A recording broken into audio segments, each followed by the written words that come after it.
bisa menjadi pribadi yang semakin lebih baik lagi, Amin. kesuksesan dan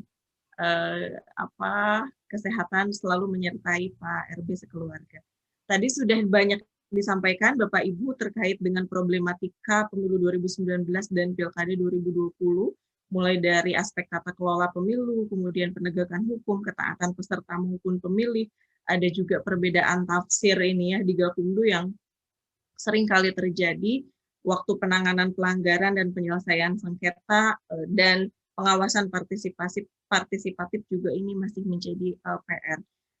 Selanjutnya saya langsung saja barangkali ke Mbak Titi Anggraeni untuk menyampaikan strategi dan antisipasi pilkada dan pemilu 2024 mengenai bagaimana nih model keserentakan pemilu yang tepat sesuai dengan putusan MK nomor 55 PUU 17 2019 tanggal 26 Februari 2020, lalu bagaimana juga soal pengaturan penyelenggara pemilu, kelembagaan penyelenggara pemilu begitu ya Mbak, lalu electoral justice yang juga tadi banyak disampaikan oleh Bang RB, segala macam problematikanya. Dipersilahkan Mbak Titi. Baik, terima kasih Teh Neni, semoga suara saya bisa terdengar dengan baik ya. Kalau menyebut Kang RB jadi ingat RB yang lain begitu ya, saya berasa jadi Syahrini-nya. Ini selingan saja supaya tidak terlalu serius. Mungkin Pak Busyro tidak terlalu paham, tapi ini hiburan buat kita-kita. Rahmat Bagja yang bukan Reino Barak pastinya. Ini biar saya perjelas. Assalamualaikum warahmatullahi wabarakatuh. Selamat siang, salam sejahtera untuk Bapak Ibu semua yang sudah bergabung di forum Zoom kita siang ini. Sangat senang sekali setiap diskusi Lembaga Hikmah dan Kebijakan Publik selalu banyak yang memonitor, baik pasukannya Pak Ilham Saputra ataupun pasukannya Pak Rahmat Bagja, dan tentu saja pasukannya Teh Neni Nurhayati. Saya sangat senang sekali bisa bergabung siang ini bersama orang-orang yang saya hormati, Bapak Busyro Mukodas, panutan dan juga mentor saya, lalu juga Profesor Zainuddin Maliki, lalu Pak Ilham Saputra dan juga Pak Rahmat Bagja. Tentu dengan moderator yang sangat handal Teh Neni Nurhayati. Bapak Ibu semua, banyak hal tadi yang sudah disampaikan, jadi saya kira saya tinggal mencermati dan menyoroti beberapa hal saja terkait dengan strategi antisipasi pemilu dan pilkada 2020. Jadi saya meskipun bagian juga dari LHKP, tapi diminta oleh Teh Neni untuk membahas dalam perspektif sebagai bagian pasif dari Perludem, karena sekarang jagoannya itu Mbak Khoirunisa Nur Agustiati, Direktur Eksekutif Perludem, yang saat ini aktif mengelola manajemen harian Perludem. Saya membantu kalau diperlukan saja. Nah, yang pertama adalah saya ingin memulai tentang krusialnya sebuah undang-undang pemilu. Jadi kalau menurut David Schultz, election law are the rules of democracy. Jadi undang-undang pemilu itu adalah aturan main dari demokrasi. Karena pemilu sendiri adalah instrumen dari demokrasi, meski bukan instrumen satu-satunya.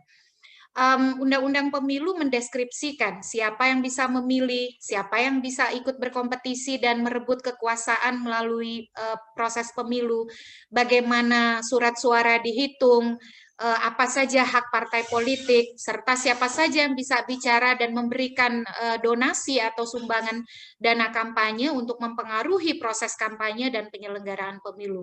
Makanya dia menjadi sangat krusial bukan hanya bagi peserta pemilu, tetapi terutama bagi kita sebagai pemilih, karena melalui pemilu kita sebagai pemilih mendapatkan ruang dan saluran untuk menyuarakan apa yang menjadi aspirasi kita di dalam pemilihan dan pengisian posisi-posisi elit melalui proses pemilu. Jadi undang-undang pemilu tidak bisa diabaikan keberadaannya. Dia adalah the rule of the game. Dia adalah aturan main, aturan di dalam berkompetisi. Nah, saya akan memulai dengan pertanyaan, RUU Pemilu batal atau ditunda? Karena kemarin ini kan sebenarnya tidak terlalu tegas dan eksplisit bahwa RUU Pemilu ini batal 100%. Tetapi ada nuansa-nuansa masih memberi ruang bahwa proses ini akan berlanjut, meskipun juga apakah berlanjut sebenar-benarnya berlanjut, kalaupun berlanjut, kapan akan berlanjut. Saya ingin mengilustrasikan dulu dari naskah RUU Pemilu yang ada saat ini, versi 26 November 2020 yang diteruskan oleh Komisi 2 kepada Badan Legislasi DPR. Dan Bapak Ibu pasti sudah memegang dokumen RUU Pemilu versi 26 November.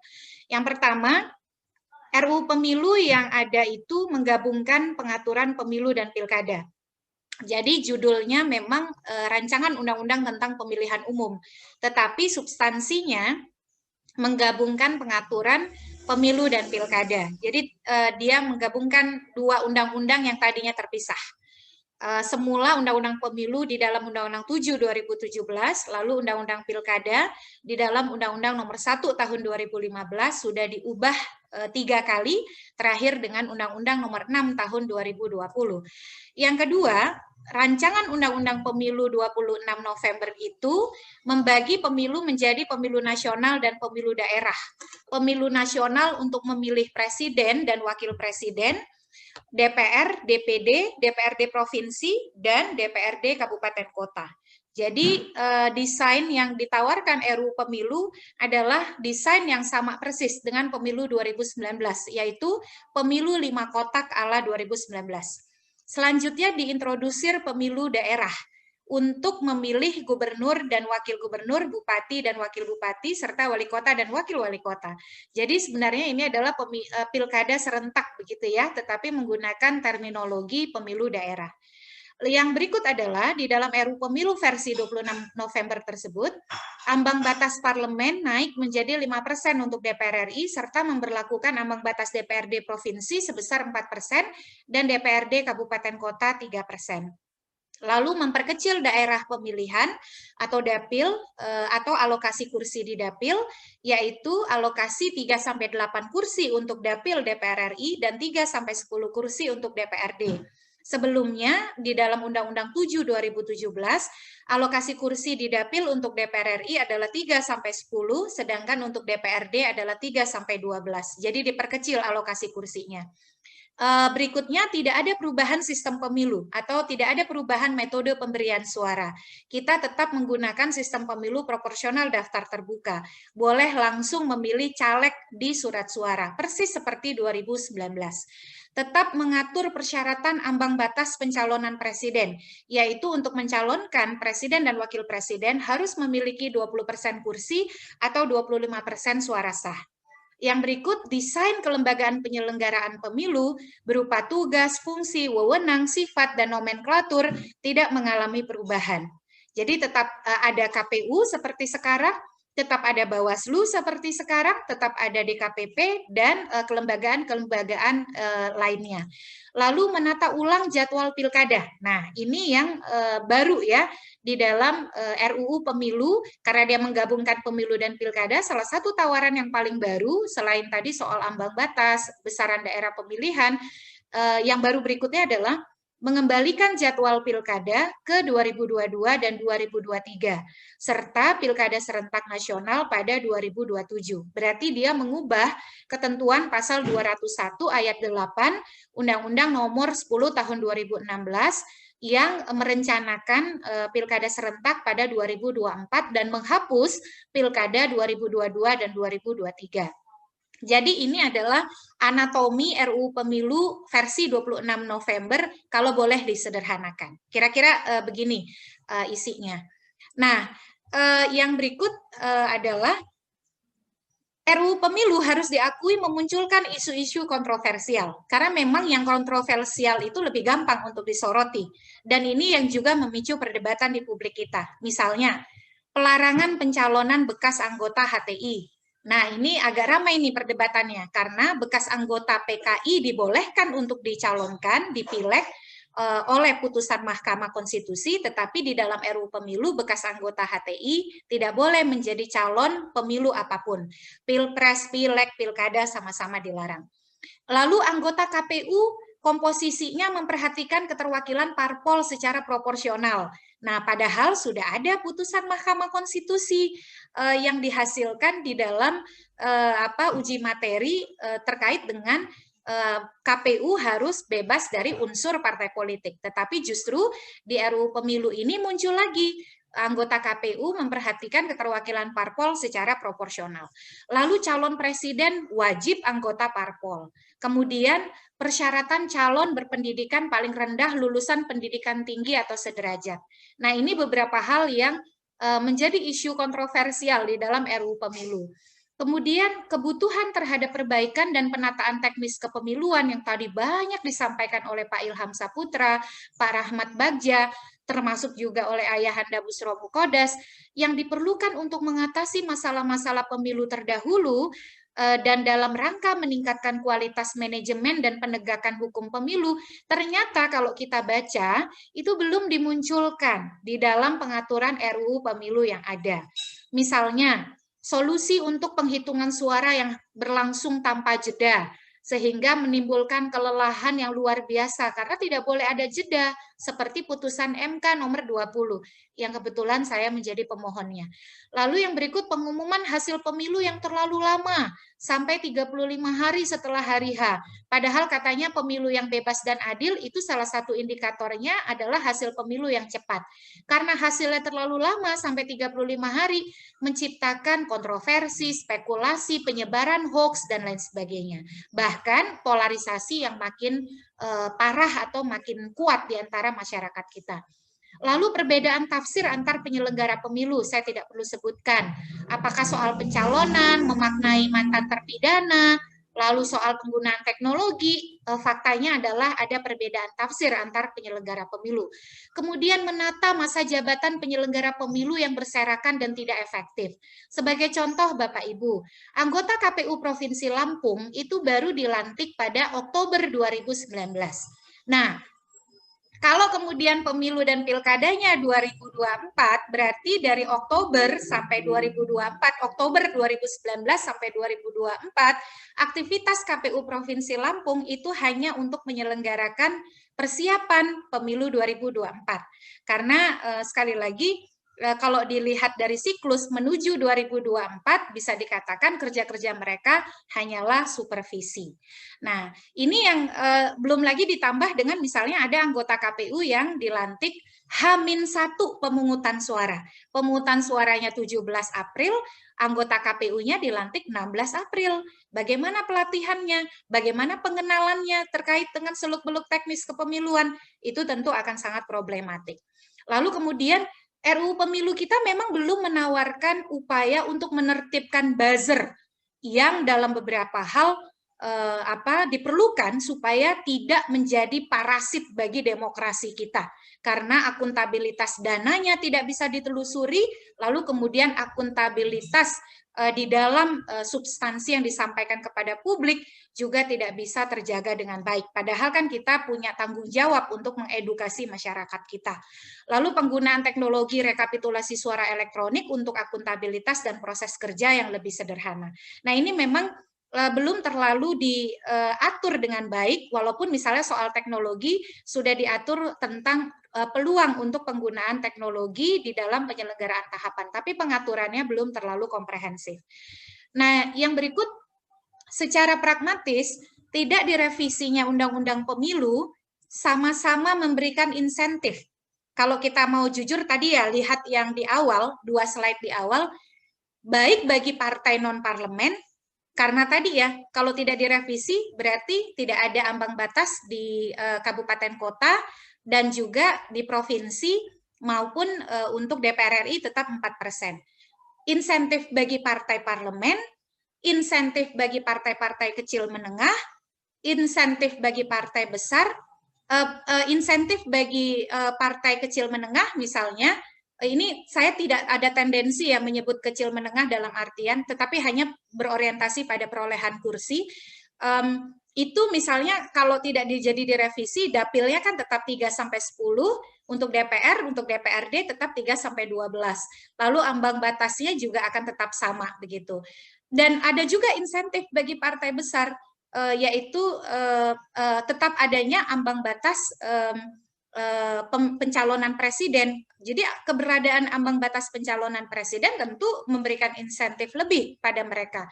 Termasuk juga ada insentif bagi pemerintah dan presiden yang dalam hal ini tidak menghendaki ada pergeseran jadwal penyelenggaraan pilkada sebagaimana yang ada di dalam Undang-Undang Pilkada saat ini, pasal 201 ayat 8 Undang-Undang 10 2016. Maupun insentif itu juga dirasakan sebagian pihak penyelenggara. Misalnya sebut saja Bawaslu di tengah diskursus apakah masih akan tetap ada kewenangan pengawasan, apakah ditransformasi menjadi peradilan pemilu.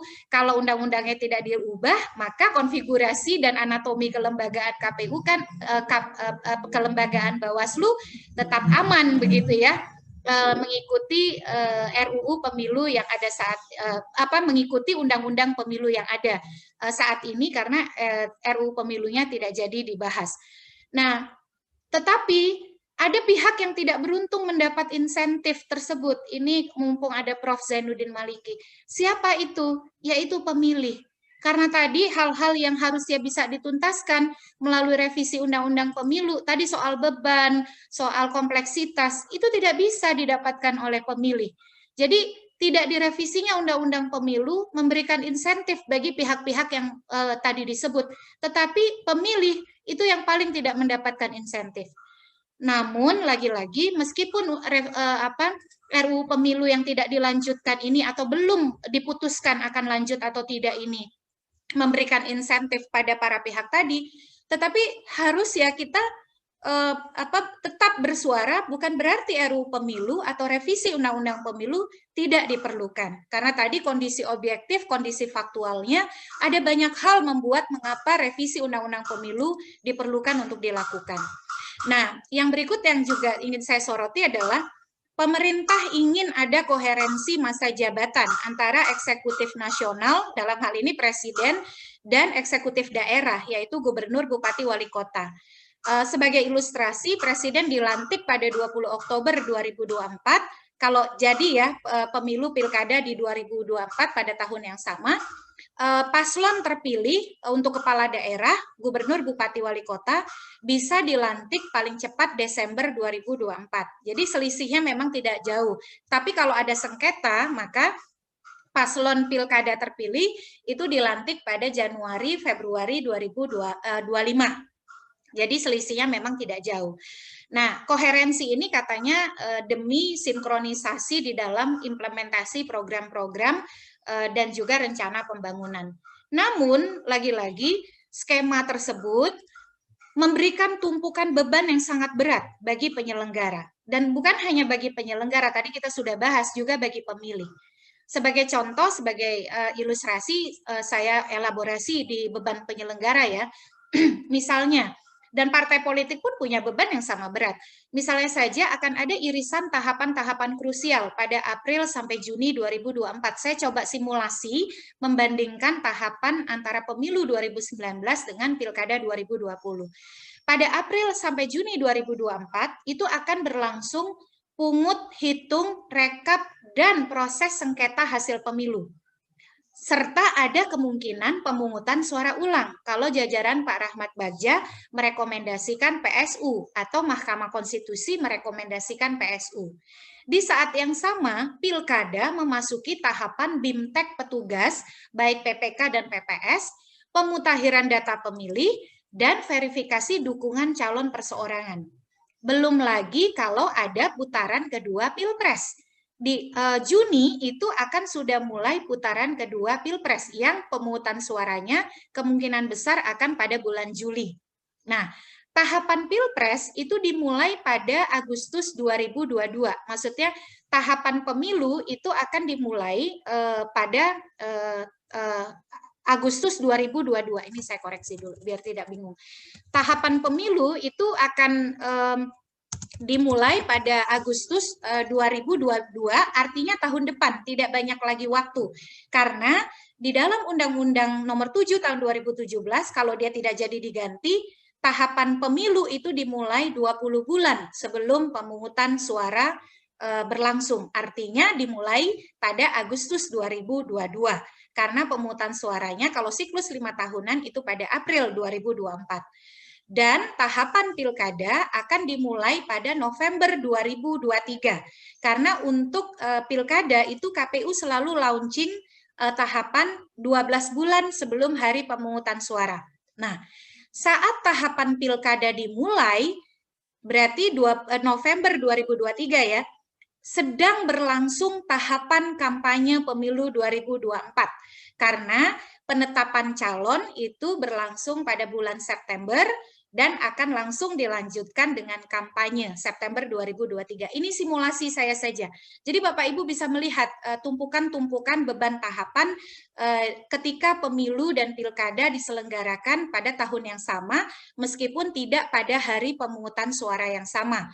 Pileg Pilpres pada April, pilkada pada November 2024. Tetapi ternyata irisannya bertemu pada tahapan-tahapan dengan beban yang cukup berat.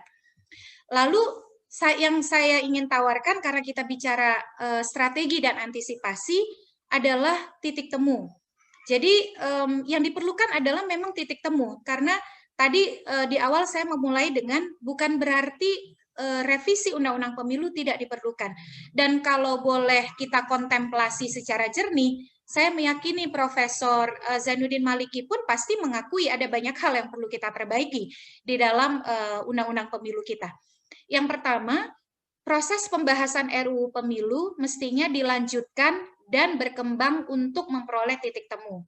Misalnya, karena persoalan sistem sulit untuk dicapai kesepahaman, maka pembahasan bisa berkonsentrasi pada pengaturan penataan kelembagaan penyelenggara pemilu, lalu perbaikan manajemen pemilu, dan penguatan desain penegakan hukum pemilu yang berkeadilan atau electoral justice. Tadi substansinya sudah banyak sekali dibahas oleh Bapak Rahmat Bagja. Yang kedua, pilkada untuk daerah yang akhir masa jabatannya pada 2022 dan 2023, tadi kan disampaikan kenapa tidak mau menggeser pilkada serentak nasional, karena ingin koherensi akhir masa jabatan. Kalau soal COVID, penjabat, dan lain sebagainya, saya tidak mau mengungkap itu ya, karena kalau kita membahas itu hanya memperlihatkan inkonsistensi pejabat publik kita. Dan kalau itu kita ulas, itu akan berkorelasi dengan pertanyaan terhadap kredibilitas dan integritas. Karena orang itu diukur dari kesesuaian antara laku dengan kata.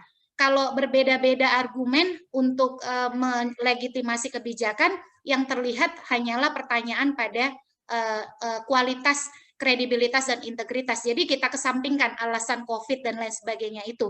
Karena di Pilkada 2020 alasan itu ternyata tidak berlaku begitu.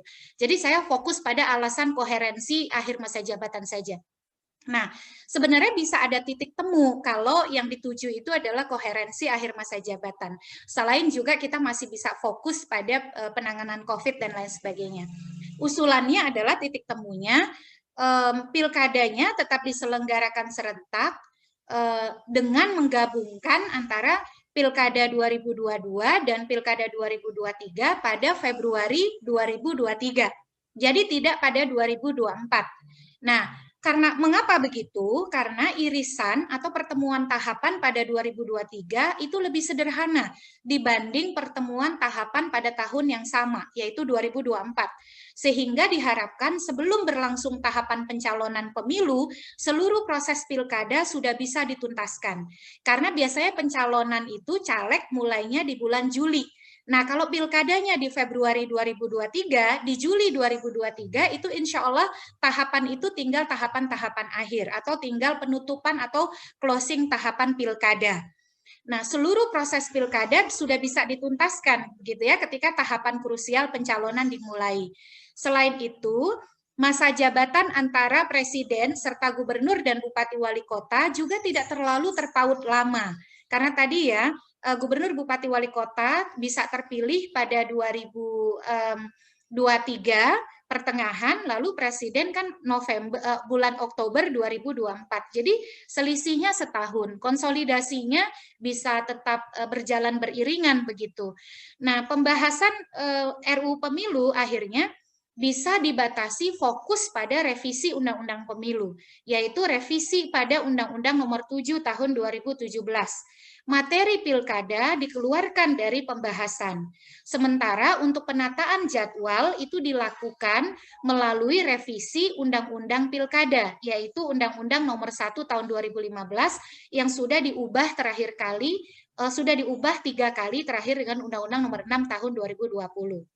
Nah, selain itu, koherensi tata kelola pemerintahan antara eksekutif nasional dan eksekutif daerah sebenarnya tidak perlu hanya bertumpu pada rekayasa di undang-undang pilkada, tapi juga bisa diperkuat melalui pengaturan dalam undang-undang pemerintahan daerah. Sebenarnya undang-undang pemerintahan daerah kita itu sudah sangat kuat mengatur kepala daerah itu bisa sampai diberhentikan loh kalau dia tidak patuh pada kebijakan nasional. Jadi tidak perlu khawatir juga sebenarnya terkait dengan sinkronisasi program-program antara pemerintah pusat dengan pemerintah daerah. Nah, yang ada 2 slide terakhir, Teh Neni, 2 menit lagi ya, minta maaf.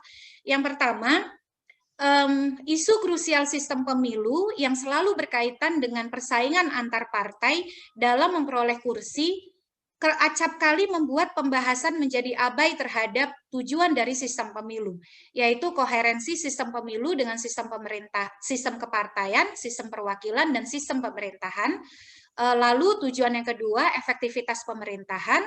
Kemudian tujuan yang ketiga, memperkuat representasi dan inklusivitas, serta yang terakhir, tujuan untuk meningkatkan partisipasi pemilih. Pendekatan pragmatis dalam pembahasan RUU Pemilu cenderung lebih dominan ketimbang mewujudkan desain pemilu yang demokratis dan konstitusional dengan visi misi yang jelas. Penghentian atau penundaan pembahasan RUU Pemilu saat ini membuat ruang pembahasan soal sistem makin sempit dan cenderung tidak maksimal. Sehingga saya sendiri berpendapat, meskipun saya dan Perludem adalah pendukung pemilu serentak nasional dan pemilu serentak daerah dalam konsep pemilu serentak nasional memilih presiden, DPR, DPD, lalu pemilu serentak daerah memilih DPRD dan kepala daerah, namun melihat durasi waktu yang tersisa, agak sulit kalau kita kemudian punya waktu yang memadai untuk memenuhi harapan-harapan di dalam menata penjadwalan keserentakan tersebut.